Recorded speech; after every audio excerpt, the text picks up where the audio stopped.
श्री रघुनाथ दास गोस्वामी, हमारे श्री नामाचार हरिदास ठाकुर, रूप सनातन गोस्वामी, मधु पंडित गोस्वामी, श्री गौरांग महाप्रभु, श्री निताई महाप्रभु, कैसे कैसे आचार्य हुए हैं इस बंगाल की भूमि में, जिनकी कृपा से आज पूरा विश्व हरिनाम संकीर्तन और ठाकुर जी की सेवा में प्रवृत्त हो रहा है।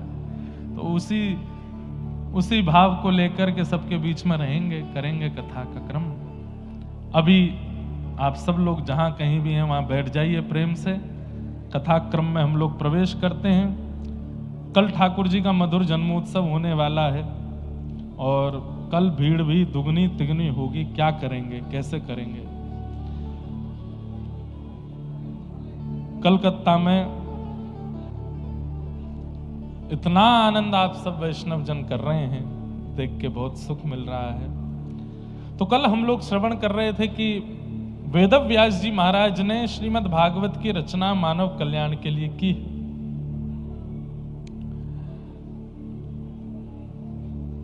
भागवत जी की रचना हुई, व्यास जी ने अपने पुत्र श्री सुखदेव जी को कथा का दान किया और श्री शुकाचार्य जी महाराज ने यही कथा अपने मुख से परीक्षित जी को श्रवण कराई।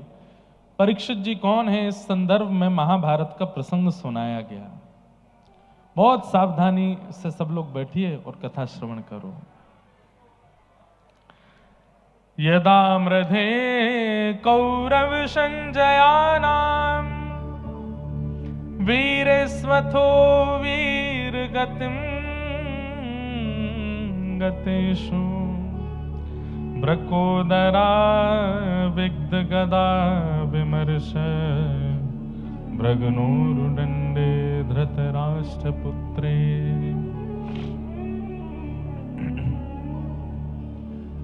महाभारत का युद्ध अपने अंतिम पड़ाव पर चल रहा था और तभी भीम की गदा के प्रहार के कारण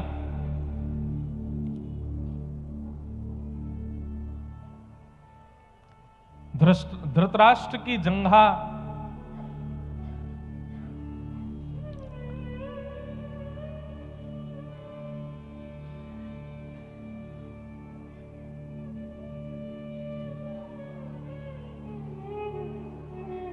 अब ये हल्ला बाहर से न कम हो जाए, इसका प्रयास जरूर कर लीजिए। मोने मोने गा रहे हैं और हल्लेर हल्लेर हो रहा है।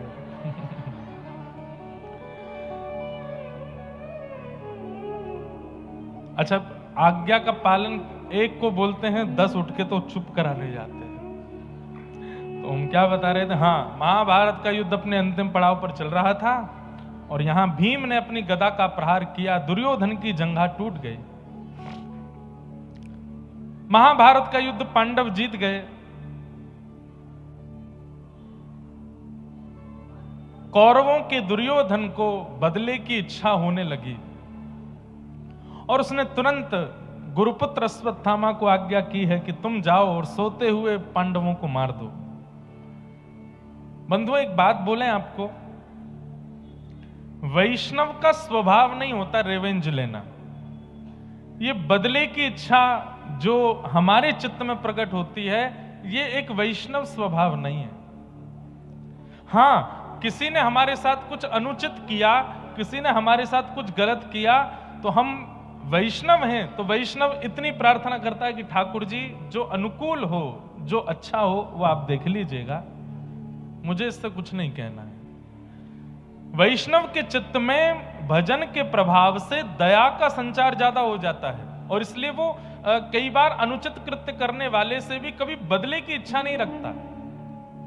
वो ठाकुर जी पर छोड़ता है, नाथ आप देख लीजिएगा, जो इसके लिए उचित हो, दंड देना ना देना ये आपकी इच्छा है, मुझे इससे बदला नहीं लेना है।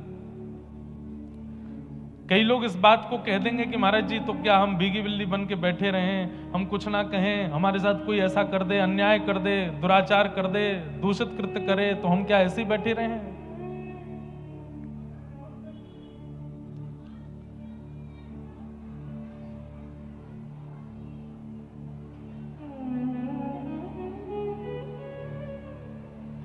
हम माइक वाले भैया का नंबर दे देते हैं, पकड़ लेना है इनको। अब मैं क्या करूं? हम कह तो रहे हैं भैया, अब हमारे हाथ में माइक या कुछ और की व्यवस्था तो नहीं है।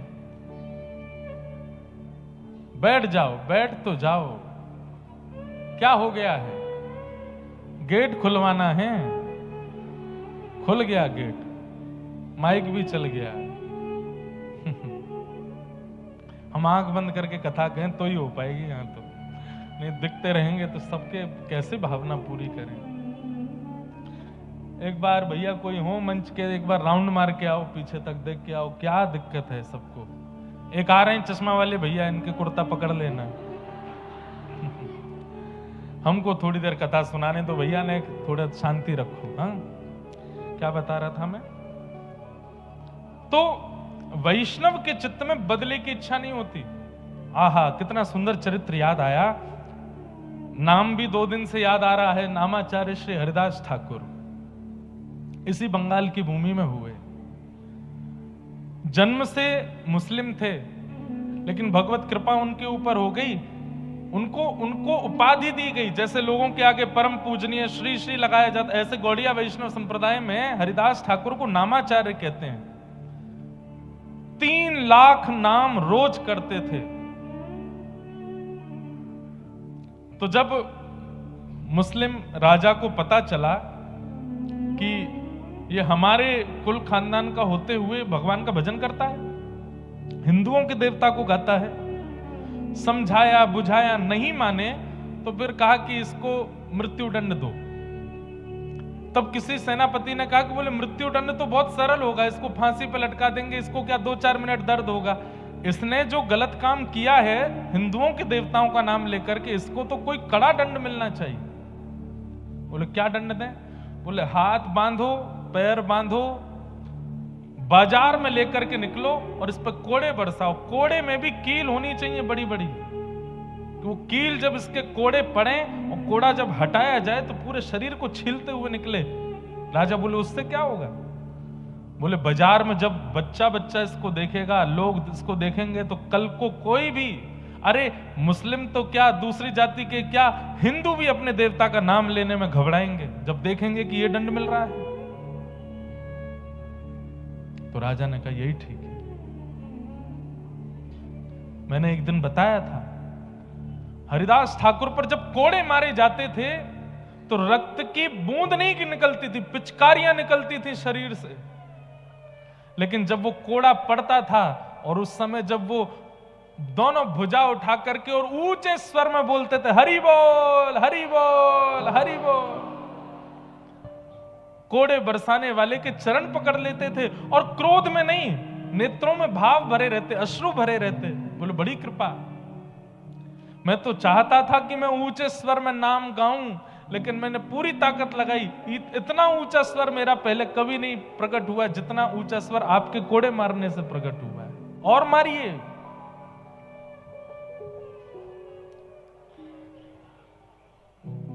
प्रसंग आता है कि जब भक्त के ऊपर पीड़ा आती है और भक्त जब क्षमा करने लगता है तो ठाकुर जी फिर बदला लेने के लिए आते हैं। और यह बात निश्चित है, करके देख लीजिएगा। अगर आप भजनानंदी हो, अगर आप वैष्णव हो, आपके साथ कोई अनुचित कृत्य करता है, क्षमा कर दीजिए। ठाकुर जी ऐसा जवाब देते हैं उस व्यक्ति को फिर कि वही आएगा आपके चरणों में। और एक बात याद रखिएगा, वैष्णव भक्त का इस पूरे ब्रह्मांड में जिसने भी अपमान किया, ऐसा हुआ ही नहीं कि वो लौट करके क्षमा मांगने नहीं आया। एक दिन जरूर आया है, अपनी गलती का उसको एहसास हुआ है। बस वैष्णव शांत हो जाए, मौन हो जाए, उससे कुछ कहे ना। जब हरिदास ठाकुर पर इतने कोड़े मारे गए, इसके बाद भी उन्होंने कुछ नहीं कहा। महाप्रभु जगन्नाथ जी को आवेश आ गया और तुरंत सुदर्शन जी को आज्ञा की है, जाओ जाकर के इन म्लेच्छों को नष्ट कर दो, और इनको ही नहीं, इनके पूरे पृथ्वी पर जितने म्लेच्छ हैं सबको नष्ट कर दो। कोड़े बरसाए जा रहे हैं। सब लोग इधर देखो, ध्यान से सुनो। बाजार में कोड़े बरसाए जा रहे हैं। बच्चे अपने घरों में डर करके बैठे हैं। मां से पूछते हैं, मां इनको क्यों मार रहे हैं? बोले ये हरे कृष्ण हरे राम बोलते हैं इसलिए मार रहे हैं। तुम मत बोलना कभी। इतना भय बैठ गया लोगों के अंदर। और उसी समय आकाश में एक सूर्य तो थे ही, दूसरे सूर्य प्रकट हो गए। एक सूर्य जो स्थित सूर्य हैं, उनसे भी तीव्र तेज वाले सूर्य साक्षात सुदर्शन जी आकाश में आ गए। और जैसे ही वो सुदर्शन जी नीचे पृथ्वी पर उन म्लेच्छों को नष्ट करने के लिए आने लगे, हरिदास ठाकुर भुजा उठा के रोने लगे, नहीं जगन्नाथ, नहीं महाप्रभु, ऐसा मत कीजिए। सुदर्शन जी प्रकट हो गए। प्रकट होकर के बोले, हरिदास, ये तुम पर कोड़े मार रहे हैं और तुम पर किए जा रहे अत्याचार को देख करके लोग नाम गान करना बंद कर दे रहे हो, तुम कह रहे हो इनको मत मारो, क्यों? जरा हटो तो, मुझे देखने दो इन लोगों को। चरणों में गिर गए, बोले नहीं सुदर्शन जी, ये त्रेता नहीं है, ये सतयुग नहीं है, ये द्वापर नहीं है, ये कलयुग है। आपने त्रेता में उद्धार किया है, आपने द्वापर में उद्धार किया है, आपने सतयुग में उद्धार किया है, कलयुग में उद्धार नहीं। कलयुग में तो स्वीकार करना है, सबको स्वीकार करना है, सबका कल्याण करना है। इसीलिए आज भी आप जगन्नाथपुरी में देखेंगे, महाप्रभु जगन्नाथ जी के बगल में सुदर्शन जी तीखे नहीं है। सुदर्शन जी का स्वरूप क्या है? उनके जो कोने हैं वो तीखे हैं। उनका जो स्वरूप है, आज नील चक्र का आप दर्शन करेंगे जगन्नाथ मंदिर के ऊपर, नील चक्र खूब तीखा है। अगर वो नील चक्र जोर से घूमने लगे, किसी के नगर उड़ाने की सामर्थ्य नील चक्र में है। लेकिन महाप्रभु जगन्नाथ जी के बगल में जो सुदर्शन जी विराजमान है, लोगों ने दर्शन किए कि नहीं पता नहीं, वो एक दंड के रूप में बैठे हैं। दंड के रूप में सुदर्शन जी का वो स्वरूप नहीं है। क्यों? क्योंकि कलिकाल में इन भक्तों ने ठाकुर जी से प्रार्थना की कि यहां पर संहार नहीं करना है, यहां पर उद्धार नहीं करना है, यहां तो हर किसी को स्वीकार करना है। सुदर्शन जी महाराज शांत हो गए। महाप्रभु जगन्नाथ जी से जाके बोले हरिदास ठाकुर ही नहीं मारने दे रहा है। महाप्रभु जी बोले, ये मेरे भक्त हैं, ये अपने ऊपर अत्याचार करने वालों को भी क्षमा कर रहे हैं। बोले ये कलिकाल के भक्त हैं। ऐसे नामाचार्य हरिदास ठाकुर। फिर उनके बड़ी सुंदर कथा है कि इतना मारा फिर भी उनकी मृत्यु नहीं हुई। तो उन सैनिकों को लगने लगा कि ये तो मर नहीं रहा है, और अगर ये नहीं मरा तो राजा हमको मार देगा। तो उनकी पीड़ा देख करके हरिदास ठाकुर बोलने लगे, क्या बात है? बोले तू मरता नहीं है और तू नहीं मरेगा तो राजा हमको मार देगा। तो हरिदास ठाकुर बोले, चिंता नहीं करो, मैं अभी मर जाता हूं। लेट करके अपने आप प्राण त्याग दिए और बोले, अब आप राजा से जाकर के कह दो कि मैं प्राण त्याग चुका हूं। ऐसे हरिदास ठाकुर नामाचार, नाम 3 लाख नाम रोज करते थे। कोड़ों से नहीं मरे, हर प्रकार की योजनाएं बना ली, फिर भी उनकी मृत्यु नहीं हुई। और उनके जीवित रहने से लोगों के अंदर नाम का प्रभाव बढ़ता जा रहा था। भले ही लोग प्रकट रूप से नाम नहीं गाते थे, लेकिन एकांत में जाकर के हरिदास ठाकुर का स्मरण करके नाम करते थे कि नाम का प्रभाव है हरिदास ठाकुर का। तब म्लेच्छों ने विचार किया कि हरिदास ठाकुर ऐसे तो नहीं मर रहा है, अगर इसका चरित्र हनन हो जाए, अगर इसका चरित्र हनन हो जाए तो हो सकता है कि नगर में इनका दुष्प्रचार होगा तो लोग इनकी बात मानना बंद कर देंगे। तब म्लेच्छ राजा ने एक नगर वैश्या को बुलाया और कहा कि हरिदास ठाकुर जिस कुटिया में बैठ के भजन करता है, तुम वहां चली जाओ और कैसे भी करके उसको बहला फुसला करके और अपना बनाने का प्रयास करो। और कुछ नहीं, वो तुम्हारे ऊपर केवल हाथ रखे, आशीर्वाद देने को ही हाथ रखे, तुम बस चिल्ला करके हल्ला कर देना, तभी हम पूरे नगर को लेके पहुंच जाएंगे और हरिदास ठाकुर पर उसके चरित्र हनन का आरोप लगा देंगे। वैश्या बोली, ठीक है, ये तो मेरे बाएं हाथ का खेल है। पहुंच गई वैश्या, हरिदास ठाकुर बैठे हैं और वैश्या ने जाकर के कहा, ये आपके बंगाल के भक्त हैं। वैश्या जाकर के बैठ गई और बोली, महाराज क्या कर रहे हैं? बोले, मैं नाम कर रहा हूं। बोले, इतने युवा हैं आप, इतना सुंदर आपका यौवन है, अभी युवावस्था में है, कहां नाम कर रहे हैं? मेरी इच्छा है, मेरे पास बैठिए, मुझसे थोड़ी बात कीजिए। हरिदास ठाकुर बोले, देवी आप मेरे कुटिया में आई हैं, आपकी इच्छा जरूर पूरी करूंगा, लेकिन मेरा नियम है, मैं 3 लाख नाम किए बिना कुछ नहीं करता। पहले अपना नाम कर लूं, उसके बाद आपसे मिलूंगा। आप थोड़ी देर प्रतीक्षा करो, बस मेरा नाम हो जाए, फिर मिलता हूं। वैश्या बैठ गई सामने और श्री हरिदास ठाकुर नाम में लग गए। करते करते करते दोपहर हो गई, दोपहर से शाम हो गई, शाम से रात हो गई। सामने बैठी वैश्या को नींद आने लगी। हरिदास ठाकुर बोले, आपको निद्रा आ रही है, आप चाहो तो थोड़ी देर विश्राम कर लो। यहां वैश्याएं सुधर रही हैं, यहां पर सब सुधर रहे हैं, पर ये कब सुधरेंगे? अरे सुन लो भैया, मोनेर मोनेर। तो वैश्या बोली, आप अपना नाम कर लीजिए, मैं कल आ जाऊंगी आपके पास। बोला हाँ, कल आ जाना। हरिदास ठाकुर का नियम था कि 12 बजे अगर 3 लाख नाम पूरे हुए तो 12:01 पर दूसरे दिन का नाम शुरू कर देते थे। वैश्या सुबह फिर से आ गई, आकर के देखा तो हरिदास ठाकुर फिर से नाम में बैठे। बोले, आपका कल का पूरा नहीं हो? बोले, कल का तो पूरा हो गया, दूसरे दिन का शुरू हो गया। अभी देवी अब तो प्रतीक्षा कर, आप अगर थोड़ी देर पहले आती, जब नाम पूरा हुआ तभी आ जाती तो आप जो कहती मैं आपकी इच्छा पूरी करता, पर अब तो दूसरे दिन का नाम चल रहा है, अभी 3 लाख होगा तभी बात करूंगा मैं। वैश्या फिर बैठ गई सामने। जपते जपते जपते हरिदास ठाकुर नाम नहीं जप रहे हैं, प्रत्येक नाम में प्रार्थना कर रहे हैं कि हे जगन्नाथ, मेरे इस नाम का बल, मेरे इस नाम का प्रभाव, मेरे इस नाम का पुण्य इसको दे देना।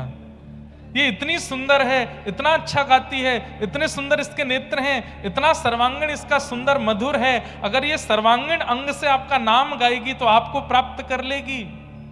मेरे इस नाम का प्रभाव नाथ इसके हृदय को पवित्र कर देना। दूसरा दिन भी निकल गया। वैश्या रात्रि में बोली, मैं जाती हूं, कल फिर आऊंगी, मुझे सही समय बताओ कितने बजे नाम पूरा होता है? बोले, मुझे समय तो नहीं पता, पर तुम आ जाना, सुबह भोर में मंगला में आ जाना, सुबह सुबह 4 बजे आ जाना। ठीक है। अगले दिन तीसरे दिन वैश्या 4 बजे पहुंच गई। हरिदास ठाकुर तीसरे दिन का नाम प्रारंभ कर चुके थे। बोले, अब तो देवी प्रारंभ हो गया, अब तो ये पूरा। तब उस वैश्या के मन में ये आया कि मेरा रूप इतना सुंदर है, मैं जिसको देख लेती हूं वो मेरे पीछे खिंचा चला आता है, और मैं 3 दिन से इनके यहां आ रही हूं। ये क्या 2 अक्षर का नाम है जिसके पीछे ये मेरी ओर नहीं देख रहे हैं? ऐसा क्या है इस नाम में जिस नाम के प्रभाव से ये मेरी ओर नहीं देख रहे? तब उसने प्रार्थना करते हुए कहा, आप क्या नाम करते हैं, थोड़ा मुझे सुनाएंगे? बोले, सुनोगी? हरे कृष्ण कृष्ण कृष्ण हरे हरे, हरे राम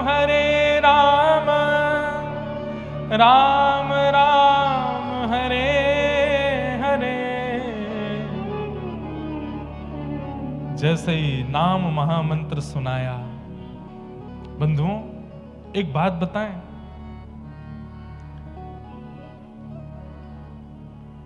सामान्य कोई व्यक्ति अगर महामंत्र बोलेगा, जो नियम नहीं करता, जो पवित्रता नहीं रखता, जो शुद्धि नहीं रखता, जिसका अंतःकरण शुद्ध नहीं, जिसका खान पान शुद्ध नहीं, उसका नाम बोलने से सामने वाले पे प्रभाव नहीं पड़ेगा।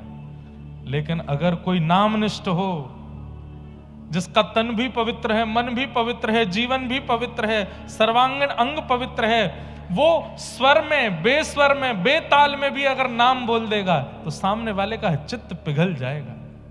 और इसका एक प्रमाण बताएं, जैसे उस वैश्या ने ये नाम सुना, वो नाम सुनकर के आश्चर्यचकित होकर के हरिदास ठाकुर को देखने लगी, तुरंत उठ करके अपने घर चली गई। आज तक उसको अपना कृत्य पाप नहीं लगता था। बहुत ध्यान से सुनिएगा, उस वैश्या को अपना कृत्य पाप नहीं लगता था। उसको लगता था ये तो पैसा कमाने के लिए सब लोग करते हैं कुछ ना कुछ, मैं ये करती हूं, इसमें बुराई क्या है। लेकिन आज पहली बार उसको पाप बोध हुआ। क्या समझे?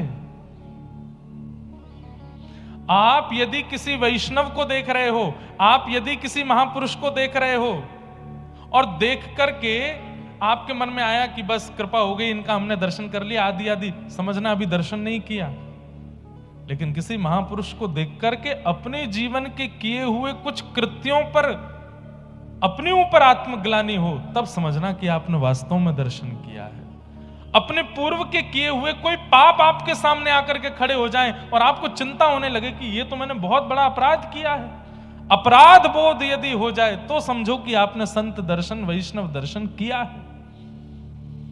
और हजारों संतों को, वैष्णवों को देखने के बाद भी अपने पूर्व के अपराधों पर कभी बोध नहीं होता, आपने कोई दर्शन नहीं किया। कितनी बड़ी बात। संत दर्शन ठाकुर जी की याद करावे, संत दर्शन किशोरी जी की याद करावे, ये बाद की बात है, पर संत दर्शन आपके कृत्यों को दिखा दे, स्वयं की दृष्टि अंदर झुकवा करके दिखा दे कि तुमने ये चीजें गलत की हैं, इसका प्रायश्चित करो, तब समझो कि वैष्णव दर्शन हुआ है। या फिर मैं ऐसा कहूं, आप तो देखेंगे तो आपको उनके दर्शन से धाम की याद, व्रज की याद, ठाकुर जी की याद आएगी, लेकिन यदि वो कृपा भर के आपको देख लेंगे तो आपको अपने पूर्व के कृत्यों के प्रति बोध होगा कि ये मैंने गलत किया, पहले मुझे इसका प्रायश्चित करना है। आज वो वैश्या रो रही है, इतना वो जीवन में कभी नहीं रोई, फूट फूट करके रो रही है, और एक एक क्षण उसको याद आ रहा है कि मैंने अपने तन को बेचा, मैंने कितने लोगों के घर उजाड़ दिए, मैंने कितने पुरुषों का जीवन बर्बाद कर दिया, कितनी माताओं का जीवन नष्ट कर दिया। आज उसको इतनी आत्मग्लानि होने लगी, इतनी आत्मग्लानि, अब तो वो कुटिया से बाहर, अपने घर से भी बाहर निकलती है तो मुंह छुपा के निकल रही है। और बस पहुंच गई हरिदास ठाकुर के पास। एक बार नाम सुनने के प्रभाव, एक बार प्रत्यक्ष नाम सुनने का प्रभाव, और दूसरा वो 3 लाख करके करीब 9 लाख नाम तो हरिदास ठाकुर ने उसके सामने जपा है। इस कारण से उस वैश्या के मन में बस उथल पुथल हो रही है, वो चरण पकड़ रही है हरिदास ठाकुर के। मैं कैसे उद्धार करूंगी, मुझे तो जगन्नाथ जी कभी स्वीकार ही नहीं करेंगे, मैंने तो इतने बड़े पाप किए। व्यक्ति अपने जीवन में 10-5 पाप करता होगा, पर मैंने तो अपने पूरे जीवन में, अपनी बाल्यावस्था से अब तक पाप ही पाप किया है, मुझे महाप्रभु कैसे स्वीकार करेंगे।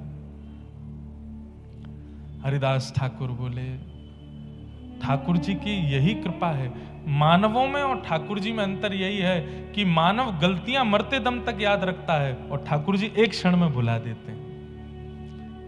हम मानवों का स्वभाव कैसा है, कोई व्यक्ति हमसे सॉरी भी बोल देता है ना, हम ठीक है, लेकिन मन में रखते हैं कि नहीं इसने ऐसा किया था। कोई व्यक्ति गलती कर भी देता है तो हम उसको कहते हैं अच्छा ठीक है भाई, कल गया बात गई, कल रात गई बात गई, छोड़ो। लेकिन जब वो व्यक्ति सामने नहीं होता, 4 लोगों से उसकी बुराई भी कर दे, अरे तुम क्या जानो इसके बारे में, ऐसा ऐसा किया हुआ है इसने। पर ठाकुर जी का स्वभाव कैसा है, एक बार व्यक्ति जब भुजा उठा करके कहता है कि हे नाथ मुझसे अपराध हो गया, अब आज के बाद नहीं करूंगा, संकल्पित होके, ठाकुर जी कहते हैं भूल गया मैं, मुझे याद ही नहीं तूने किया क्या था, बस अब आगे मत करना। ऐसा ठाकुर जी का स्वभाव। हरिदास ठाकुर बोले, जो नाम तूने सुना है बस उसको अपना जीवन बना ले और लौट करके पीछे नहीं देखना, ना आत्मग्लानि करनी, ना दोबारा उन कृत्यों में जाना जो तूने किए हैं। और सुन, इस कुटिया में मैंने करोड़ों नाम किए हैं, अब मैं तो कहीं और चला जाऊंगा, तो इस कुटिया में रहे और यहां रह करके भजन कर। हरिदास ठाकुर तो उस समय चले गए, वहां से कहां गए, आगे कहीं निकल गए और उस वैश्या को उस कुटिया में बैठा गए। वहीं बैठ करके वही नाम प्रारंभ कर दिया उस वैश्या ने, जिसका रूप देख करके काम प्रकट होता था लोगों के चित्त में। आज उसका रूप लावण्य ऐसा कि जब वो कुटिया से निकलती है तो हजारों संतों की तादाद में लोग उसको दर्शन करने के लिए आते हैं, क्योंकि उसको देख करके अब महाप्रभु जगन्नाथ प्रकट होते हैं चित्त में। नाम का प्रभाव। बंधुओं, आपकी उपस्थिति सामने वाले के चित्त में क्या अनुभव कराती है, इससे भी पता चलता है कि आप कैसे हो। आप कहीं जाते हैं तो लोगों के चित्त में आता है बड़ा पैसा वाला है, बहुत पैसा है इसके पास। आपकी उपस्थिति किसी के चित्त में क्रोध को उत्पन्न करे, ये तो ऐसा है, इसने हमारा बंटाधार कर दिया, पूरी कॉलोनी के लोग इससे परेशान हैं, क्रोध प्रकट करना है। किसी के चित्त में आपकी उपस्थिति किसी के चित्त में काम को प्रकट कर रही है, क्रोध को प्रकट कर रही है, लोभ को प्रकट कर रही है, तो इसलिए आप संसारी हो। लेकिन आपकी उपस्थिति होते ही सामने वाले का चित्त निर्मल हो जाता है, नेत्र सजल हो जाते हैं और ठाकुर जी का पावन स्मरण उसके चित्त में होने लग जाए, तब समझो कि आपकी भक्ति अब हो रही है। हरिदास ठाकुर के जीवन की एक बात और, वे जब रात्रि का समय होता था तो भुजा उठा करके और ऊंचे स्वर में नाम गुणगान करते थे ठाकुर जी का। किसी ने आकर के टोका, बोले कि सोते नहीं हो, हमको भी नहीं सोने दे, इतना तेज तेज क्यों बोलते हो, मन में कर लो। अभी हमने मोनेर मोनेर बात करी, लेकिन हरिदास ठाकुर का कारण ऊंचे स्वर में नाम जप इसलिए नहीं करते थे कि लोग जाने कि देखो मैं भक्त हूं। उन्होंने बताया कि मैं ऊंचे स्वर में नाम जप क्यों करता हूं, बोले मैं मन ही मन करूंगा तो मेरा उद्धार होगा, और मैं ऊंचे स्वर में करूंगा तो मानवों का नहीं, कितने कीट पतंग जीवाणु इस हवा वायुमंडल में डोल रहे हैं, वे भी नाम सुनकर के तर जाएंगे, इसलिए ऊंचे स्वर में करता हूं। सबका कल्याण, सबका उद्धार।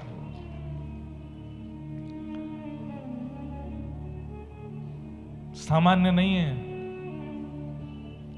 नाम निष्ठ हो जाइए। कलयुग में ये नाम ही कल्याण करने वाला है, नाम ही उद्धार करने वाला है। और वह नाम भी कैसे,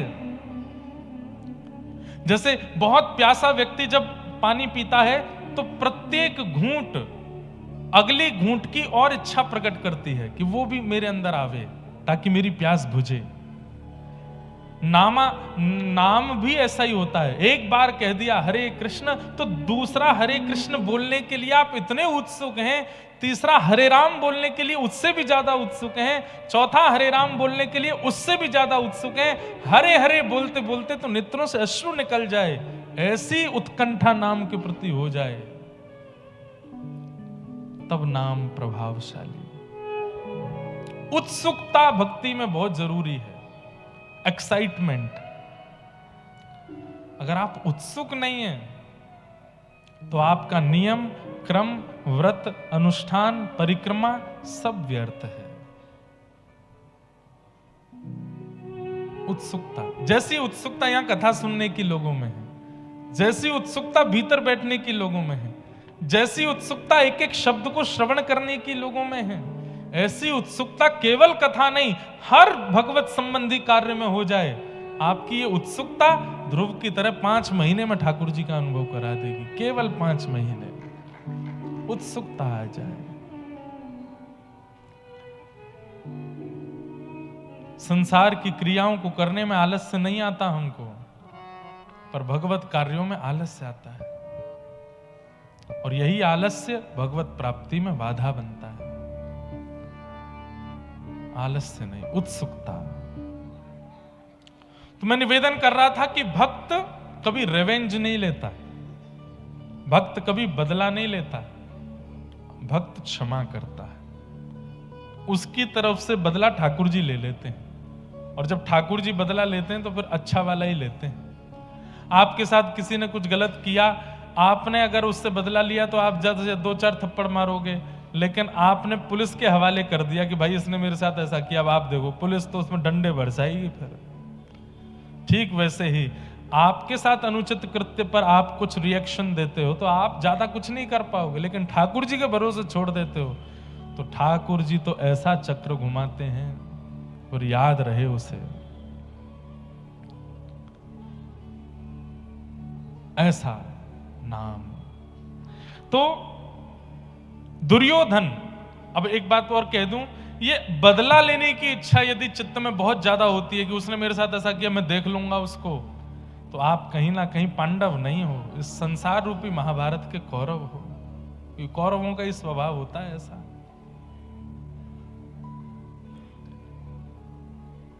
दुर्योधन ने अश्वत्थामा से कहा, मैं अगर राज्य गद्दी पर नहीं बैठा तो ये भी नहीं बैठने चाहिए, इन पांडवों को सोते हुए रात में मार दो।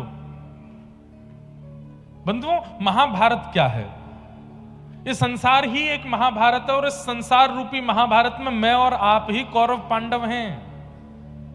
बस पहचान कौरवों की और पांडवों की उनके व्यवहार से है। कई लोगों का ऐसा व्यवहार होता है कि अगर कोई वस्तु मुझे नहीं मिली तो किसी को नहीं मिलनी चाहिए। यह दुर्योधन का स्वभाव है।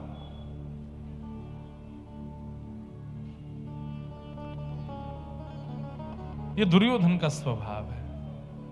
अश्वत्थामा का स्वभाव क्या है? चाहे जैसे भी हो, मुझे एक पदवी मिलनी चाहिए। कई लोग पदवी के लिए बहुत लड़ते हैं, झगड़ते हैं, पूरे प्रयास करते हैं कि हमें एक पदवी मिल जाए। कई बार यहां मंच पे प्रणाम करने लोग आते हैं, वो कई उनमें से ऐसे होते, जब तक वो अपनी पदवी नहीं बता देंगे वो जाते ही नहीं। हम इस नगर के फलाने क्षेत्र के ये हैं, हम इसके कमेटी के ये हैं, हम इसके वो हैं। एक बात कहें, सूरदास जी, मीराबाई आदि आदि जितने भी भक्त हुए, इन्होंने कभी परिचय नहीं दिया कि हम भक्त हैं। इनका परिचय ठाकुर जी ने दिया। ये सूरदास है, ये मीराबाई है, ये कर्माबाई है, ये चैतन्य महाप्रभु हैं। इनका परिचय ठाकुर जी ने दिया। योग्यता आप अपना परिचय स्वयं दें, उसमें नहीं है। योग्यता उसमें कि नगर का श्रेष्ठ या उस समाज का श्रेष्ठ आपका परिचय दे कि ये है। और कई लोग फिर उसमें भी कहवा देते हैं, सुनो हमारा बता देना हम कौन है। वैसे नहीं, सहजता में कोई कह दे कि आप कौन है, ठाकुर जी बता दें कि हम कौन हैं।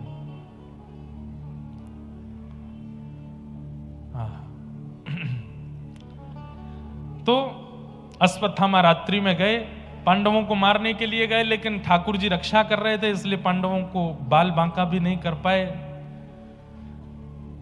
लेकिन द्रौपदी के सोते हुए 5 पुत्रों को देख करके उन्हें मार दिया। प्रातःकाल का समय हुआ, जब पता चला कि यह कृत्य अश्वत्थामा ने किया है, तो अर्जुन ने अश्वत्थामा को बंदी बना करके मारने का प्रयास किया, लेकिन सबने मना किया कि इसको जीवित छोड़ दो। तत्पश्चात अश्वत्थामा की आधी दाढ़ी मूंछ मोड़ दी गई, उसका अपमान किया। तो अपमान के बाद उसने पुनः ब्रह्मास्त्र छोड़ करके उत्तरा के गर्भस्थ शिशु को मारने का प्रयास किया। मैं एक बात कथा में कहा करता हूं, बहुत ध्यान से सुनिएगा। सूत्र है, अपमान का बोध उसी को होता है जिसको सम्मान की बहुत इच्छा होती है। जिसे बहुत सम्मान की इच्छा होती है, बार बार अपमान भी उसी का ही होता है। और जिस व्यक्ति को कभी सम्मान की इच्छा नहीं होती, उसका कोई अपमान कर भी देता है तो उसको पता नहीं चलता। उसको 4 लोग, तेरा अपमान हुआ, अच्छा मुझे पता ही नहीं थी। बोला हाँ, उन लोगों ने षड्यंत्र के कारण ये काम किया होगा भैया, मुझे तो नहीं पता चला, मेरे को तो अनुभव ही नहीं हुआ। हम एक प्रार्थना करें, आप लोग कथा सुनते हैं, तिलक लगाते हैं, सम्मान की इच्छा छोड़ दीजिए। हम व्यासपीठ पे बैठते हैं, हमें तो जबरदस्ती मिलता है इतना ज्यादा, हम तो प्रार्थना करते हैं कि इसके आदी ना हो जाएं। पर ऐसा नहीं है अपमान नहीं होता, बहुत अपमान होता है। बहुत लोग गलत भी बोलते हैं, बहुत लोग उल्टा सीधा भी बोलते हैं, बहुत लोग बिना सत्य जाने कुछ कुछ भी लांछन भी लगाते हैं। पर हमको बड़ी प्रसन्नता है, क्योंकि सम्मान की इच्छा कभी करी नहीं, इसलिए अपमान का बोध होता नहीं है। इसलिए कोई षड्यंत्र के तहत अपमान करता भी है तो पता चलता नहीं है चित्त को कि अपमान हुआ। सम्मान की इच्छा मत रखो। सम्मानम कलयाति घोर गरलम नीचपमानम क्षुधा। इस संसार में सबसे बड़ा विष क्या है? सम्मान की इच्छा, क्रेडिट। अच्छा एक और बात, सम्मान का मतलब यही नहीं होता कि आपका बहुत माला हार पहनाए, ये क्रेडिट लेना भी सम्मान होता है। अब होगा जब कमेटी की कथा होती है, बुरा नहीं मानना कमेटी वाले सब लोग, जब कमेटी की कथा होती है तो उनमें फिर कथा के बाद में आपस में होती है, अरे महाराज बहुत जोर की कथा हुई, इतनी भीड़ आई, इतनी भीड़, हमने बुलाया था। हमने, किसने प्रस्ताव दिया था महाराज जी का? मैंने दिया था। फिर तीसरा, नंबर तो मैंने दिलवाया था, मैंने नंबर ही नहीं दिया होता तो कैसे बात करते तुम? अरे हमने ये व्यवस्था की, हमने वो की। सम्मान, ये क्रेडिट लेने का सम्मान, ये भी बहुत होता है। ये मैंने इसलिए बोल दिया ताकि 7वें दिन के बाद यहां हो नहीं ऐसा। अच्छा, एक नया ट्रेंड और चला है। हम लोग इतने चतुर हैं, हमारे बरसाने वाले पूज्य श्री रमेश बाबा महाराज, जिनकी गौशाला में भी लाल जी का उत्सव था, वो एक बार अपने प्रवचन में कह रहे थे कि भक्त सीधा नहीं होता। ठाकुर जी चतुर हैं, हम चतुर शिरोमणि हैं।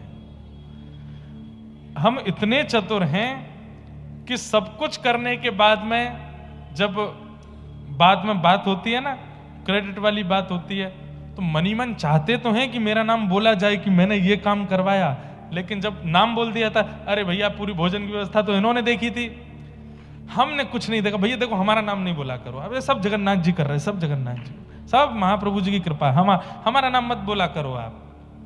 अगली बार वो अगर भूल जाए नाम बोलना, ब्लॉक। पूछे, अरे भाई तुम आए नहीं, कल वो सभा थी। अरे भैया तुम बड़े आदमी हो, परसों तुमने सबका नाम लिया, हमारा नाम नहीं लिया। अरे तुम ही पिछली बार मना कर रहे थे सब जगन्नाथ जी करते। अरे वो बात ठीक है, इतनी मेहनत हमने करी, खून पसीना एक किया, एक नाम नहीं बोला गया आपसे हमारा। भगवान का सहस्त्र नामों में एक नाम है अमानी, वो मान रहित हैं। और अनामी, ठाकुर जी का एक नाम ये भी है कि उनको नाम ही नहीं है कुछ भी। सब कुछ करने के बाद जो क्रेडिट दे देता है दूसरों को, उनको ठाकुर जी कहते हैं। आज 28 साल की आयु में मैं बैठ करके कथा सुना रहा हूं, इतने सारे लोग सुन रहे हैं, और इस बात का अगर अभिमान मुझको है कि मेरी वाणी, मेरा कंठ, मेरा गला, मेरी विद्या या मेरे ऊपर संतों की कृपा, उसका प्रभाव है कि मैं कथा कर रहा हूं, तो ठाकुर जी को हंसी आती है। ठाकुर जी कहते हैं, मुझे एक क्षण लगेगा ये गले का टेंटिया दबाने में, एक क्षण लगेगा, एक स्वर नहीं निकाल पाएगा अपने गले से, और क्या कह रहा है कि मेरा प्रभाव है। आज कोई कलकत्ता का बहुत बड़ा सेठ वो कहे कि मैंने इतना परिश्रम करके यहां पहुंचा हूं, मैं नहीं। ठाकुर जी की इच्छा नहीं होती, ठाकुर जी का अगर बल नहीं होता, मयानुकूलेन नभस्वतेरितम, ठाकुर जी स्वयं कहते हैं, यदि मैंने अनुकूलताएं प्रकट नहीं की गई होती, कुछ नहीं कर पाते तुम। इसलिए अपने हर कृत्य पर यही मानिए कि मैं तो लायक था ही नहीं, ठाकुर जी ने करवाया, मैं योग्य नहीं था, मैं योग्य नहीं था। समर्पण ठाकुर जी के प्रति अति आवश्यक है।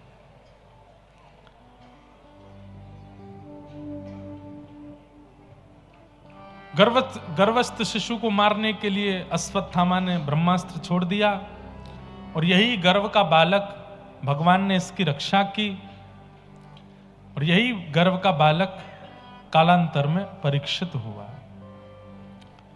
परीक्षित जी महाराज का जन्म हुआ, जन्म लेते ही ठाकुर जी दर्शन देने के लिए आए, ऐसी भी कथा आती है। धीरे धीरे परीक्षित बड़े हो रहे हैं, और एक समय आया, बहुत ध्यान से सुनिए सब लोग, अर्जुन द्वारिका गए हैं ठाकुर जी के पास, लेकिन अर्जुन का स्वभाव है, नियम है कि अर्जुन कुछ दिन में ही लौट करके आ जाते हैं, लेकिन अब महीनों बीत गए, अर्जुन लौट करके नहीं आए। जब लौट करके आए तो खबर दी कि ठाकुर जी तो अपनी लीला पूरी करके चले गए। जब अर्जुन के मुख से ये खबर सुनी तो युधिष्ठिर आदि पांडवों ने उसी क्षण हस्तिनापुर की राज्य गद्दी को छोड़ दिया और अपने वंशधर परीक्षित को राज्य गद्दी पर बिठा करके परीक्षित को आज्ञा की कि अब तुम राज्य को संभालो। छोटे से परीक्षित जी राजा बन गए, धीरे धीरे बड़े हुए, ब्राह्मणों के संरक्षण में इनका राज तिलक हुआ, विवाह हुआ, जन्मेजय आदि पुत्र हुए, बहुत ध्यान से सुनो। और एक दिन राजा परीक्षित वन में निकले थे, तभी आपने वहां पर एक आश्चर्य देखा। कैसा आश्चर्य? कि एक व्यक्ति जिसका वर्ण श्याम है, काला है, लेकिन श्याम वर्ण के लोग भी देखे गए हैं, वो इतने अनुचित नहीं लगते हैं, परंतु इसको देख करके तो बड़ी अनुचितता आ रही है चित्त में। और वो एक बैल के पैर को काट रहा है, जिसके 3 पैर पहले से ही कटे हुए हैं। तो ये व्यक्ति कौन है? ये कलयुग है। और ये जिसके पैर काट रहा है वो साक्षात धर्म है। सत्य, दान, दया और पवित्रता, ये 4 चरण होते हैं धर्म के। आपके चित्त में अगर ये 4 भावनाएं नहीं है तो आप धार्मिक नहीं हो। धर्म के 4 चरण सत्य, दान, दया और पवित्रता। आजकल के युवा बालकों में एक बात सुनने में आती है, आज तो रविवार है, आज क्यों नहाए हम। आपके कलकत्ता में तो इतनी सर्दी नहीं पड़ती, हमारे यहाँ बहुत ठंड होती है। जब हम स्कूल में पढ़ते थे तो स्कूल के समय पे कितने सारे हमारे मित्र और क्लास के बच्चे, हम लोग आपस में बात करते थे तो मैं पूछता, मैं नहा के आए हो? सही से बताओ। अरे सर्दियों में कौन नहाता है यार, कौन नहाता है? हम तो ऐसे हाथ मुंह धो के आ जाते हैं। ऐसे ऐसे भी होते हैं लोग, पर नहीं। धार्मिक व्यक्ति का स्वभाव है वो नित्य स्नान करेगा। अरे ऐसे ऐसे लोग भी आपने देखे होंगे, भीषण बीमार पड़े हैं, हॉस्पिटलाइज्ड हो गए, फिर भी वो एक ही प्रार्थना करते हैं, हमको नहाने दो, बिना स्नान के हमारा चलेगा नहीं। पवित्रता। धर्म का दूसरा रूप होता है सत्य। सत्य संभाषण बहुत कम हो गया है, लोग बाग झूठ ज्यादा बोलने लग गए हैं, लेकिन फिर भी कहीं ना कहीं सत्य के प्रति रुचि सबकी है। बोलते भले ही ना हो, सुनने के लिए तो सत्य ही चाहते हैं सब। भले ही दुनिया से झूठ बोलते हो, लेकिन जब अपनी सुनने की बारी आती है सबको सत्य ही सुनना है। इसका मतलब सत्य अभी भी बचा है। सत्य धर्म है। सत्य का एक रूप और है, भगवत मार्ग को भी सत्य कहते हैं। व्यक्ति जब भगवत मार्ग से परे चलता है, ना कथा सुनता, ना दर्शन करता, ना सत्संग करता, ना व्रत नियम करता, ना अनुष्ठान करता, किसी भी प्रकार से भगवत कार्यों से विहीन है, तो वो कहीं ना कहीं सत्य से विहीन है, असत्य के मार्ग पर चल रहा है।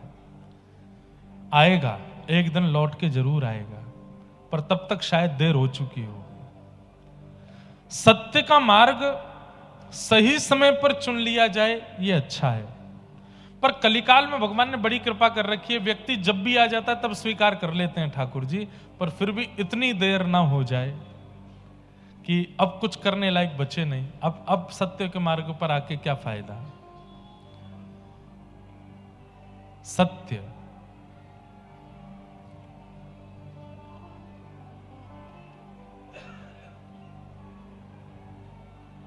ये कथा पंडाल में हो रहा है कि बाहर हो रहा है? कहां? पीछे, सबसे पीछे। क्या कर रहे हैं वो लोग? हैं? खड़े हैं? अच्छा, बाहर हो रहा है कुछ, होने दो। क्या बता रहा था मैं? है सत्य। हमारे लिए कितना कठिन टास्क है ना। पूरा एक धारा प्रवाह बनता है मन में, और उस पर जैसे चलते हैं फिर एक बांध आता है, अब उस बांध से भटक जाते हैं, फिर दोबारा उसी। देखो, ये नामदेव जी महाराज ने कथा कीर्तन के बड़े नियम बताए, उसमें कथा के बीच में विघ्न आने को कितना बड़ा पाप बताया गया। इसलिए हम आप लोगों को रोकते हैं, उठ के मत जाओ, फोन मत चलाओ, सो मत कथा में। किसी भी क्रिया से हमको डिस्टर्ब होगा तो वो विघ्न, ठाकुर जी उसको कथा में अपराध माना जाता है। इसलिए कथाओं का क्रम भी ऐसी जगह होना चाहिए जहां विघ्न हो ही ना, जहां विघ्न नाम का कोई भाव आवे ही ना। विघ्न कथा में कोई ये विघ्न थोड़ी वर्षा हो गई, वर्षा होना तो अच्छा है। कथा में संतों का आगमन होना, बीच में किसी महापुरुष का, ये सब तो कृपा है। कथा में विघ्न क्या है? वक्ता का धारा प्रवाह रुक जाना, ये विघ्न है। तो सत्य पर हम चर्चा कर रहे थे। सत्य का मतलब आप केवल सत्य बोलो वह तो है ही, पर सत्य का मतलब भगवत मार्ग चुन लेना भी सत्य कहलाता है। जब तक आप भगवत मार्ग नहीं चुन रहे हैं तब तक आप असत्यगामी ही हैं, लेकिन भगवत मार्ग चुनते हैं तुरंत आप सत्यगामी हो जाते हैं। तो सत्य, पवित्रता। तीसरा धर्म का स्वरूप होता है दान। दान, असहाय को दान, जरूरतमंद को दान। पर दान के रूप में हम धन को प्रायोरिटी देते हैं, दान के रूप में हम वस्त्र को प्रायोरिटी देते हैं, दान के रूप में हम अन्न को प्रायोरिटी देते हैं। पर शास्त्रों ने आज्ञा की सबसे श्रेष्ठ दान क्या है? ज्ञान का दान। किसी को ज्ञान मार्ग पर ले आना, किसी को भक्ति मार्ग पर ले आना, किसी कथा को सुना के, प्रवचन को सुना के, कोई अच्छी बात बता करके किसी को भगवत मार्ग का अनुगामी बना देना, सबसे बड़ा दान किया आपने। उसके जीवन को पूरा परिवर्तित कर दिया। इसलिए कथा में बंधुओं सूत्र लेकर के जाया कीजिए, और जो कथा में नहीं आते उनको सुनाया कीजिए जाके। और ऐसे ऐसे सूत्र इकट्ठा किया कीजिए कि जिसको सुनाने से उसके चित्त में भक्ति प्रकट हो, ताकि वो भी भगवत मार्ग में आवे। फ्लाइट जब टेक ऑफ होता है तो उससे पहले एयर होस्टेस अनाउंसमेंट करती है कि ऑक्सीजन लेवल कम होने पर ऑक्सीजन मास्क नीचे आ जाएंगे, पर अपना मास्क पहले लगाएं, फिर दूसरे का लगाएं। तो हम जब स्वयं देख रहे हैं कि हम भक्ति मार्ग पर आ चुके हैं, अब हमारा प्रयास होना चाहिए कि हम औरों को भी इस मार्ग का अनुगामी बनावें, उनको भी इस मार्ग का अनुसंधान करवावें। लेकिन हां, पीछे ही मत पड़ जाना। करो, तुम तो चलो, कथा में ही चलो, तुमको तो जगन्नाथपुरी जाना ही पड़ेगा, महाप्रसाद पाना ही पड़ेगा। एक आध दो बार में रुचि नहीं बनती है तो फिर छोड़ दो। देखो, संसारी व्यवस्थाओं के लिए जिद अच्छी है, पर भगवत सेवा में एक दो बार से ज्यादा जिद नहीं करनी चाहिए। इतनी सस्ती नहीं है भगवत भक्ति कि आप किसी के पीछे ही पड़ गए हो कि लगे रहो, ऐसे करेगा करेगा, कैसे नहीं करेगा ना। एक आध बार में मान जाए तो अच्छा, नहीं माने तो छोड़ो। तो सत्य, दान, पवित्रता, और चौथा धर्म का लक्षण है दया, करुणा, दया। भक्ति का स्वरूप है कि भक्त के अंदर दया होती ही होती है। भक्ति आएगी तो उसके अंदर पवित्रता, उसके अंदर दानशीलता, उसके अंदर दया आएगी। अगर कोई अपने आप को भक्त घोषित करता है और दया नाम की वस्तु नहीं है उसके अंदर, भक्त नहीं है वो। असुर होते हैं वो जिनमें दया नहीं होती। बंधुओं, दया, हम आप सब लोगों की कितनी पराकाष्ठा है दया की, कि हम किसी का दर्द देख करके, सुन करके दुखी हो जाएंगे। बहुत ज्यादा दुख दर्द देख करके भी हम रोने लगेंगे। पर दया की ऐसी ऐसी पराकाष्ठा, दया की ऐसी ऐसी पराकाष्ठा अनुभव की गई हैं। चैतन्य महाप्रभु दया की पराकाष्ठा पार कर चुके थे। अरे, छोटे से कीट पतंगों को देख करके भी उनके मन में दया आ जाती थी कि इसका उद्धार कैसे होगा, इसका कल्याण कैसे होगा। ये कीट बन गया, ये चेंटी बन गया, ये पतंगा बन गया, ये छिपकली बन गया, ये बन गया, इसका उद्धार कैसे होगा। इतनी दया की पराकाष्ठा हमारी नहीं है। हमारी दया की पराकाष्ठा यहां तक है कि कोई अपनी बहुत दुख दर्द भरी कहानी सुनाए तो हम थोड़े भावुक हो जाएंगे। ये तो बहुत बात की बात है, ये तो सामान्य, सबको हो जाता है। इतनी दया तो सबके चित्त में हो जाती है। पर दया की इतनी पराकाष्ठा हो जाए कि सामान्य सी स्थिति देख करके हमारा चित्त द्रवित हो जाए, ये भक्ति से होता है। सामान्य सी स्थिति देख करके मन विचलित हो जाए, दया की वो पराकाष्ठा भक्ति से आती है। भक्ति बढ़ रही है, भक्ति चित्त में आ रही है, इसका पैरामीटर दया से नापा जाता है कि आप में दया कितनी आ रही है। हृदय से निर्दयी होते जा रहे हो और यहां भजन भी करते जा रहे हो तो आप भक्त नहीं हो। दया की पराकाष्ठा। और एक बात कह दूं, आंखें जितनी सजल रहती हैं उससे पता चलता है कि भक्ति कितनी है। सूखे नेत्र पड़े रहते हैं, इसलिए हमारे जगन्नाथपुरी में जब आप दर्शन करने जाते हैं तो वहां कपूर पीस के ऐसे लगा दिया जाता है। क्यों? बोले भाई तेरे नेत्रों में इतनी करुणा तो नहीं है कि तू सजल नेत्रों से जगन्नाथ जी को देखे, इतनी दया तेरे चित्त में नहीं है कि तेरे नेत्र उनको देख के सजल हो जाएं, इसलिए हम ही कपूर लगा के सजल कर देते हैं, जबरदस्ती सजल किए जाते हैं।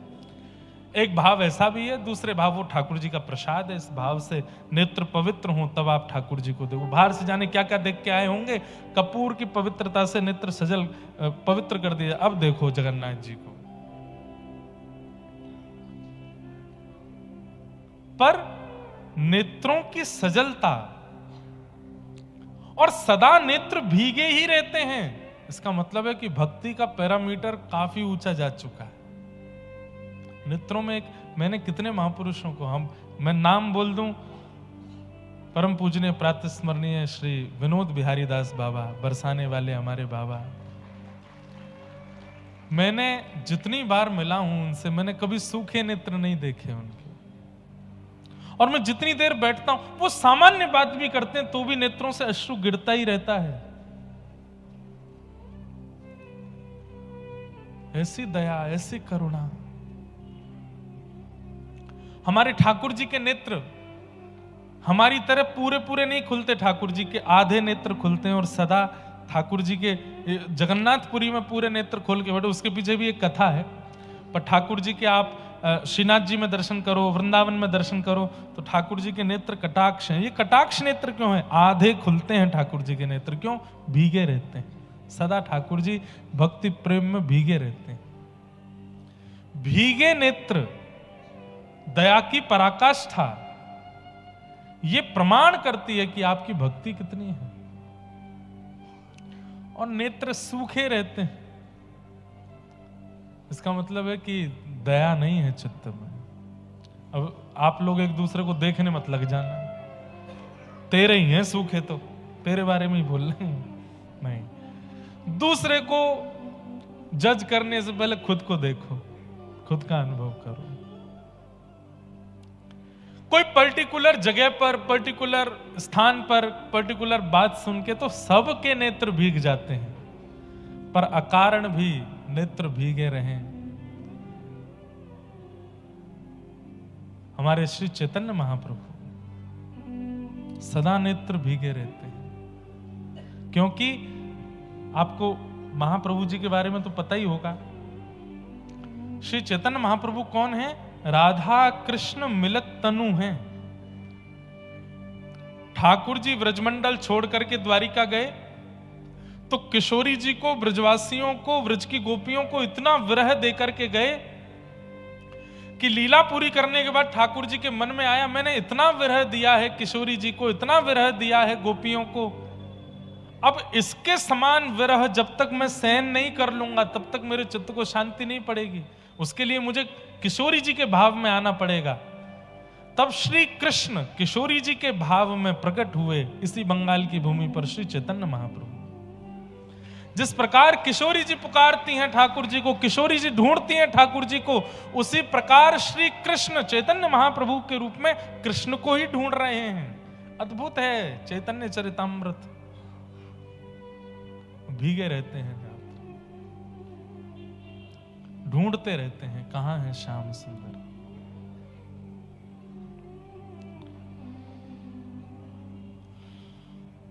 जगन्नाथ, आप कहेंगे महाराज जी भीगे नेत्र में ठाकुर जी हैं, यहां के ठाकुर जी के नेत्र इतने बड़े क्यों हैं? ये ऊपर की जो पलक है ना, और ये पलक के ऊपर की जो त्वचा है, अगर ये किसी की हो ही ना तो उसके नेत्र जगन्नाथ जी जैसे हो जाएंगे। ये है ही नहीं महाप्रभु जी के।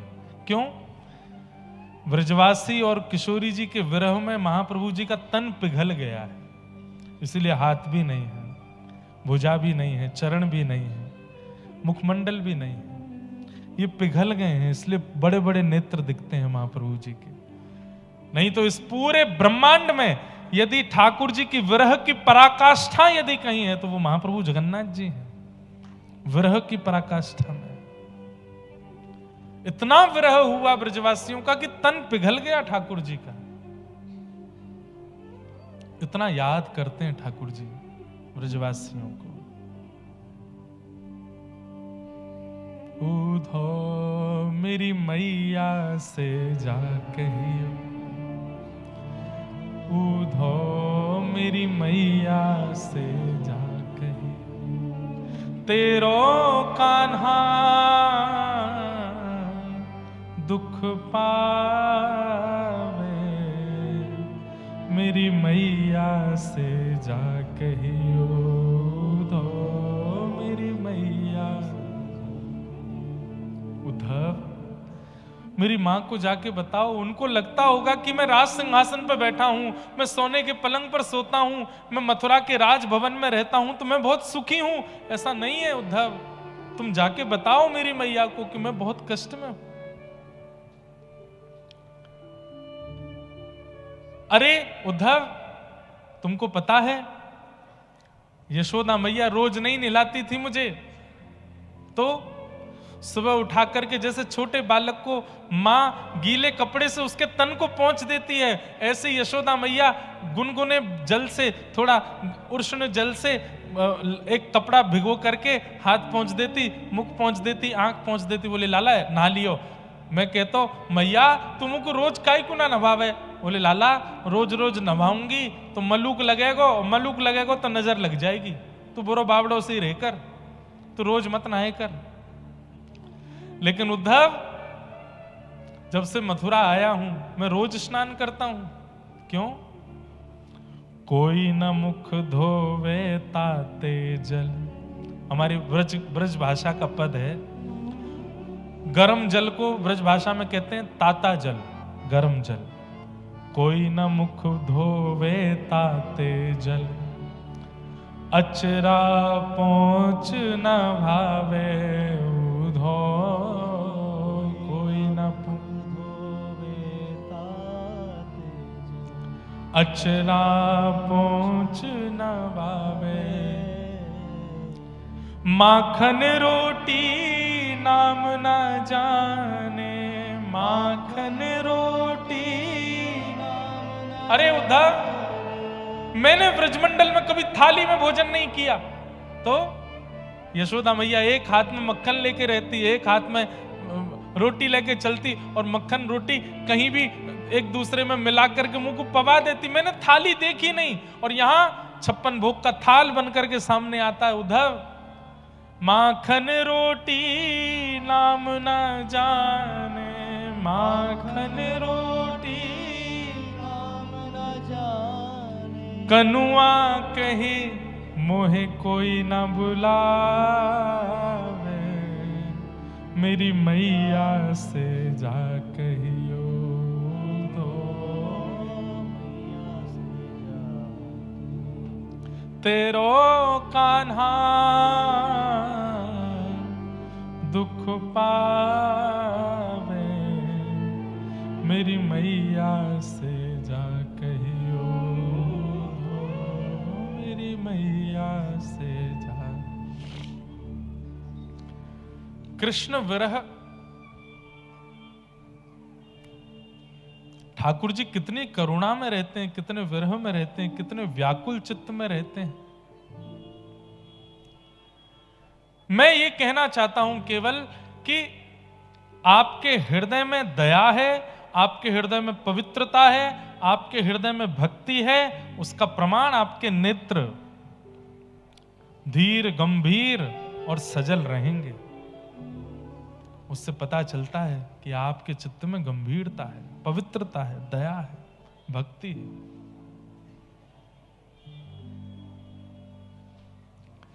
तो सत्य, दान, दया और पवित्रता धर्म के 4 चरण हैं।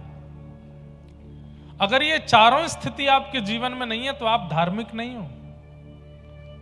इसलिए ज्यादा से ज्यादा मात्रा में इन 4 भावों को चित्त में लाओ, सत्य, दान, दया और पवित्रता। कलयुग में केवल एक चरण बचा है धर्म का, उसका नाम है सत्य। दया, पवित्रता और दान खत्म हो चुका है। आप लोग जिस दया, पवित्रता और दान का दर्शन करते हैं वो श्रेष्ठ नहीं है। पवित्रता केवल तन की रह गई है, मन पवित्र नहीं है लोगों का। कैसे कैसे लोग हमने देखे आजकल बंधुओं, तीर्थों में और वहां निवास करने वाले, वहां पर रह करके भजन करने वालों से कितने बड़े बड़े पाप हो रहे हैं। तन पवित्र है, मन पवित्र नहीं है। दया के नाम पर भी केवल फोटोग्राफी और यही सब चल रहा है। किसी पर दया करके दान पुण्य भी करेंगे तो जब तक कैमरा ऑन नहीं होगा तब तक दान नहीं करेंगे। दया दान भी केवल दिखावा बन चुका है। तो केवल सत्य बचा है इस संसार में, बस उसको संभालिए। राजा परीक्षित ने जब देखा कि ये 3 पैर कटे हैं, चौथा पैर काट रहा है, तलवार निकाल के उसको मारना चाहा। चरण पकड़ लिए, मुझे मत मारिए, मैं कलयुग हूं। कलयुग नाम सुनते ही राजा परीक्षित घबरा गए। बोले तुम कैसे आ गए? बोले सतयुग के बाद त्रेता, त्रेता के बाद द्वापर, द्वापर के बाद अब मेरी बारी है। राजा परीक्षित ने कहा कि तुम चले जाओ। बोले मैं नहीं जा सकता, आप चाहो तो मुझे कुछ स्थान दे दो, मैं वहां रह लूंगा। द्यूतम पानम स्त्रिय सूना यत्रा धर्मश्चतुर्विध। 4 स्थान दिए। जुए में रहना, मदिरा पान अभक्ष सेवन में रहना, पर स्त्री पर पुरुष संग में रहना, कलेश में रहना, लड़ाई झगड़ा में रहना। कलयुग ने कहा एक स्थान और दे दो, मेरा परिवार थोड़ा बड़ा है। तो अनीति से कमाए गए धन में रहना, बिना मेहनत के कमाए गए धन में रहना। ये 5 स्थान दिए गए हैं। बंधुओं, सुनने में 5 स्थान लग रहे हैं, परंतु ये इतने विस्तृत हैं, इतने विस्तृत हैं। अब जैसे सबसे पहला स्थान का नाम क्या? द्यूतम, जुआ। जुआ का मतलब वही नहीं जो जुआ, वो तो है ही मूल रूप जुआ का, पर जुआ के और भी प्रकार होते हैं। पैसों की शर्त लगाना, ये भी जुआ है। लगी 500 की, 10 की, 5 की, 1000 की, जुआ है। जुआ का मतलब क्या होता है? लक्ष्मी को दांव पर लगाना, ये जुआ है। और आप कहीं भी दांव पर लगाते हैं तो उसको जुआ माना जाएगा। बुद्धिमान लोग समझ जाइए कहां कहां के इशारे किए जा रहे हैं। कई लोगों को लगता है कि वहां पर धन लगाना जुआ नहीं है, पर नहीं, वो भी जुआ है। द्यूतम। दूसरा आता है पानम। और आप कहेंगे महाराज जी होता क्या है जुआ से? द्यूतम करने के बाद में, जुआ करने के बाद में लक्ष्मी को दांव पर लगा दिया तो ये तो सबसे बड़ा पाप है। अरे महाराज, जहां समाज में किसी अन्य की पत्नी को नजर उठा के भी देख लो तो उसका पति आपसे बोले, हे भाई कहां देख रहे हो, नीचे करो, मेरी पत्नी इसकी ओर क्यों देख रहे हो? तुम नारायण की पत्नी को दांव पर लगा दोगे, नारायण कुछ नहीं कहेंगे आपसे। पंचदेव नाराज हो जाते हैं जब लक्ष्मी को कष्ट दिया जाता है हमारे द्वारा। सबसे पहले गणपति, दूसरे सूर्य, तीसरे रुद्र, चौथे नारायण और 5वें देवी स्वरूप। ये सब नाराज हो जाते हैं जब लक्ष्मी को हम उत्पीड़ ना देते हैं। पंचदेव रुष्ट होते हैं। इसलिए जुआ खेलने वालों को तब नहीं पता चलेगा, पर या तो उनके परिवार में या उनके जीते जी ही उनके सामने कुछ ऐसा होगा जो वो सोच भी नहीं सकते। और सबसे ज्यादा क्या होता है? बुद्धि विकृत, खानदान का सर्वनाश होता है आगे चल करके। सबकी बुद्धि दूषित हो जाती है, बच्चे सुनना बंद कर देंगे, उल्टे सीधे काम करना शुरू कर देंगे, घर में अपंग या किसी भी प्रकार की दूषितताएं आनी प्रारंभ हो जाएगी। ये सब शुरू हो जाता है। इसलिए द्यूतम से बचिए, जुआ नहीं खेलना, धन को कभी दांव पर नहीं लगाना, लक्ष्मी है वो। और आप लोग तो कलकत्ता निवासी, यहां तो देवी पूजा का तो इतना बड़ा महत्व। अभी भी मैंने आज सुबह देखे कई जगह सरस्वती जी के भी पंडाल बने हुए थे सरस्वती पूजन के लिए। केवल पंडाल बनाने से आपकी श्रद्धा नहीं होती है। आप उन्हीं के ही एक दूसरे फॉर्म धन को कहां कैसे कितना व्यय करते हो, उससे भी आपकी देवी पूजा सार्थक होती है। वो देवी है, लक्ष्मी। तो द्युतम पहला स्थान। दूसरा पानम, मदिरा पान भक्ष भक्ष सेवन, मांस मच्छी का भोजन और जल तुरई उसका भोजन,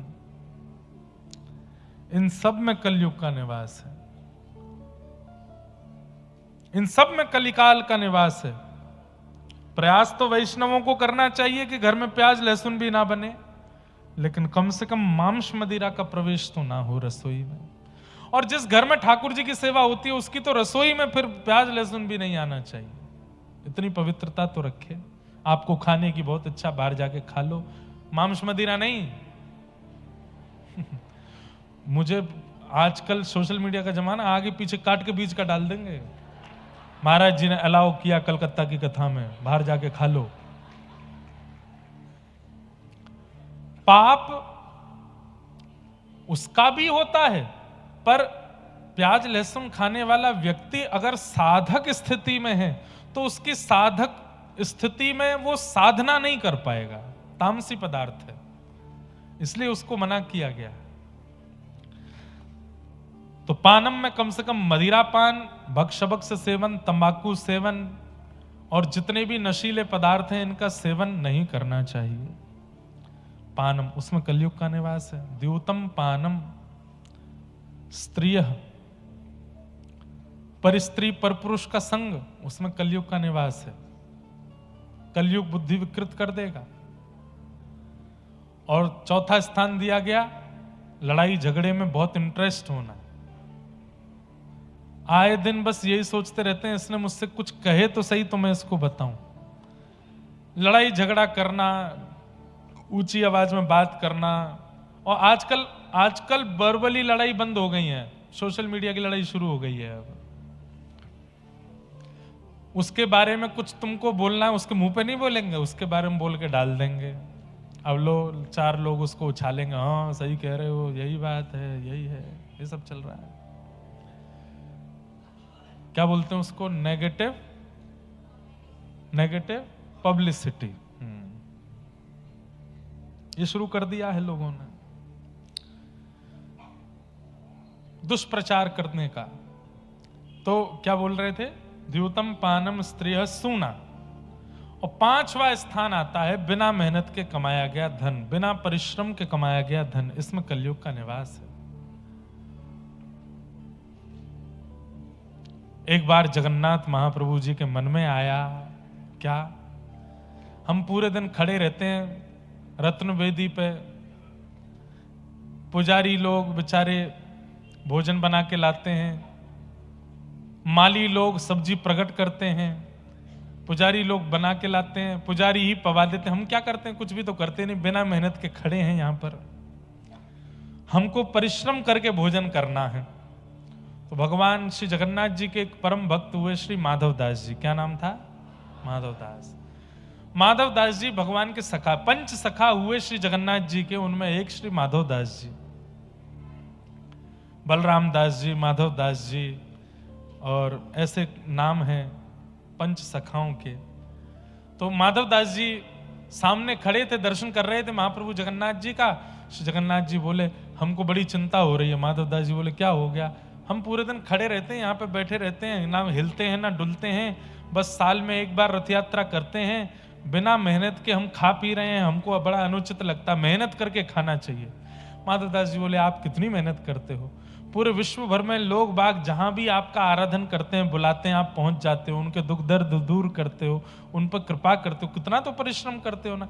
ये परिश्रम नहीं है, हमारे लिए परिश्रम थोड़ा मेहनत करें। माधवदास जी बोले क्या करना है बताओ? बोले ये माली लोग सब्जी उगा देते हैं, रसोई में आ जाती है बन करके हंडियों में, हमारे सामने भोग लगता है, हमको लगता है हमें मेहनत करके खाना चाहिए, हम स्वयं जाएंगे और स्वयं जाकर के सब्जी तोड़ के पाएंगे। बोले आपको गुंडीचा तक जाने के लिए तो एक रथ बनाना पड़ता है, उस रथ को बनने में 3 महीने लगते हैं। नंदी घोष रथ अभी कल वसंत पंचमी से शुरू हो गया निर्माण कार्य। आज देखो जगन्नाथ जी के रथ की एक सामग्री भी आई है, जय हो, जो सूचिकार और एक जो कील लगती है जगन्नाथ जी के रथ में, हम पे तो खूब सारी सामग्री जगन्नाथ जी के प्रसाद आ जाते हैं, जय हो। इनका भी सौभाग्य है कि निर्जीव होते हुए भी ठाकुर जी इनको सेवा में लेते हैं। हम जीवित हैं तब भी नहीं ले रहे हमको सेवा में। तो महाप्रभु जगन्नाथ जी बोले माधव दास जी मेरी इच्छा हो रही है। बोले क्या? मेहनत करके भोजन करना। बोले क्या करोगे? बोले चोरी करने जाएंगे। माधव दास जी बोले वाह, अरे ऐसी मेहनत करोगे चोरी करके खाओगे? बोले बहुत दिन हो गए यहाँ जगन्नाथपुरी में, जब से हम भगवान बन के बैठ गए धामों में, तब से हमारी चोरी वोरी सब छूट छाट गई है। व्यक्ति को अपना स्वभाव नहीं छोड़ना चाहिए। माधवदास जी बोले जय जय, दुनिया जगन्नाथ बोलती है आपको, कितनी ओछी लगेगी बात बताओ, हैं? इतने बड़े नीलाचल पर्वत पर बैठे ठाकुर जी चोरी करने जाएंगे अब? ठाकुर जी बोले मुझे नहीं पता, मेरा मन कर रहा है, बहुत जोर से मन हो रहा है मेरा, मुझे चोरी करनी है। तो क्या चुराओगे? बोले बगीचे में जाएंगे राजा के में, हमने यहीं से देख लिया है, बढ़िया बढ़िया कठेल लगी है वहां पे, तोड़ ताड़ के खाएंगे बढ़िया प्रेम से। माधवदास जी बोले तो आपको किसने रोका, चले जाओ। बोले ऐसे कैसे? अब हम ब्रज में थे तो मधुमंगल, श्रीदामा, तनसुखा, मनसुखा, धनसुखा हमारे सखा थे, उनके संग में चोरी करने जाते थे। अब यहां किसको लेके जाएं साथ में? माधवदास जी बोले तो किसी को 2-4 लोगों को बोल देता हूं मैं कि भाई ठाकुर जी को चोरी करवा लाओ। और आप चोरों को क्या ढूंढ रहे हो? बगल में आपके बहन भैया खड़े हैं, सुभद्रा जी, बलभद्र, इनसे कह दो यही चले जाएं, चोरी करवा लाएंगे। जगन्नाथ जी बोले इनको तो पता भी नहीं चलनी चाहिए। क्यों? देख नहीं रहे हो ये बड़देव हैं। जब बलराम जी को बड़देव कहते, बड़देव ही कहते हैं। हाँ, बड़ो ठाकुर। होठ घुमाओ फिर बोलो बड़ो ठाकुर। उड़िया और बंगला की एक्सेंट तभी निकलेगा, बड़ो ठाकुर, बड़े ठाकुर नहीं, बड़ो ठाकुर। तो बड़ो ठाकुर हैं। जगन्नाथपुरी में प्रसिद्धि है इस बात की कि आप जगन्नाथ जी से प्रार्थना करो किसी कामना की पूर्ति के लिए, और जगन्नाथ जी यदि पूरी नहीं करें तो अगले दिन बलराम जी से कहो देख लो ये कालिया ठाकुर हमारी बात नहीं मान रहे हैं, देख लो बड़ो ठाकुर हमारी बात, तो बलराम जी तुरंत उस काम को पूरा करवाते हैं, बड़ो ठाकुर। इसलिए जगन्नाथपुरी के लोकल लोग तो जगन्नाथ जी से कम बात करते हैं, बड़ो ठाकुर से ही ज्यादा कहते हैं। आप ही संभालो, राजा वही हैं। हमारे ब्रज के राजा भी श्री दाऊ दादा हैं, और कह दिया जाए तो कोई अतिशयोक्ति नहीं, द्वारिका के और जगन्नाथपुरी के भी राजा तो श्री दाऊ दादा ही हैं। दर्शन करने सब ठाकुर जी के आ रहे हैं, पर व्यवस्था पूरी तो दाऊ दादा ही संभालते हैं कि लाला के सब दर्शन करें। ठाकुर जी बोले बड़ो ठाकुर हैं, अगर इनको मैंने कहा चोरी करनी है मुझे, तो ये पहले तो जाएंगे जगन्नाथपुरी में हल्ला करेंगे, हाँ सुनो भाई लाला चोरी करवे आवे को व्यवस्था करो। पूरी जगन्नाथपुरी व्यवस्था में लग जाएगी। कठेल जो 20-20 फीट 40-40 फीट ऊपर होंगे वो अपने आप ही नीचे आ जाएंगे 5-5 फीट पे, दाऊ दादा के भय के कारण कि लाला ऊपर नहीं चढ़ेगा, नीचे आ जाओ। कठेल को नीचे आना पड़ेगा। और इनके हल मूसल इतने खतरनाक हैं, चोरी करने गए कोई पकड़ने आ गया तो ये भागेंगे नहीं, हल मूसल से उसका गोविंदाय नमो नमः और कर देंगे। इसीलिए व्रज की चोरी की लीला में दाऊ दादा साथ में नहीं है।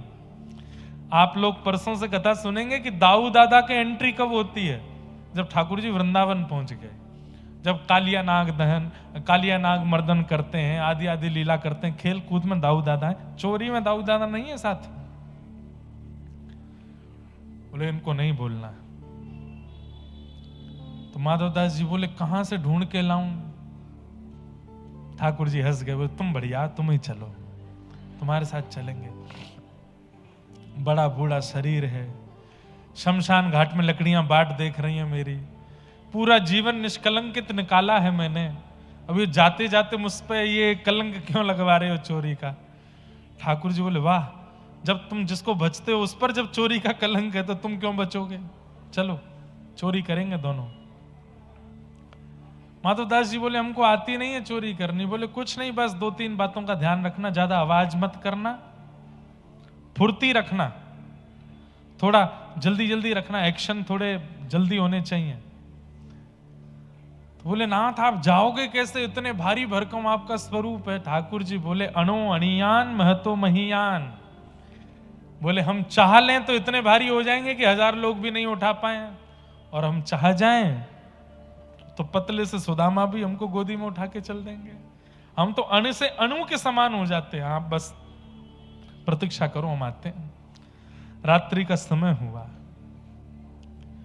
महाप्रभु जगन्नाथ जी एक छोटे से बालक का रूप धारण करके, बड़े बड़े नेत्र हैं, बड़ा बड़ा मुख है, वैसे ही हैं देखने में बिल्कुल, बस छोटे से बालक बन गए हैं, छोटा सा स्वरूप धारण कर लिया है। जय बड़ी कृपा, जय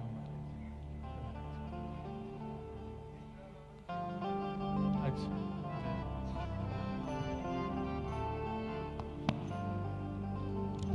तो छोटे से बालक का रूप धारण करके महाप्रभु जगन्नाथ जी आ गए बाहर। माधव दास जी ने जैसे ही देखा, आहा छोटे से गोपाल जी कमर पे फेंटा बांध करके, हल्का सा पेट निकला हुआ है, छोटे छोटे चरण हैं, छोटे छोटे हाथ हैं, बड़ा बड़ा मुख है, बड़े बड़े नेत्र हैं, और कारी सौल ओढ़ करके आए हैं, केवल आंख ही आंख दिख रही हैं और कुछ नहीं दिख रहा है। माधव दास जी के कंधा पे बैठ गए, बोले चलो चोरी करा के लाओ। एक लीला और हुई थी।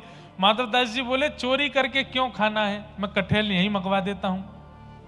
तो जगन्नाथ जी ने कटहल मंगवा करके, सब्जी बनवा करके पाई, और बोले माधवदास पा लिया, स्वाद आ गया? बोले हाँ बहुत स्वाद। बोले अब तू चोरी वाले कटहल को पाना, इससे ज्यादा स्वादिष्ट होगा वो, इससे भी ज्यादा स्वाद आएगा उसमें। और ठाकुर जी पहुंच गए राजा के बगीचे में। माधवदास जी बोले क्या करना है? बोले आवाज नहीं करनी और थोड़ी फुर्ती रखनी है, ध्यान रखना, बाकी मैं हूं, सब संभाल लूंगा।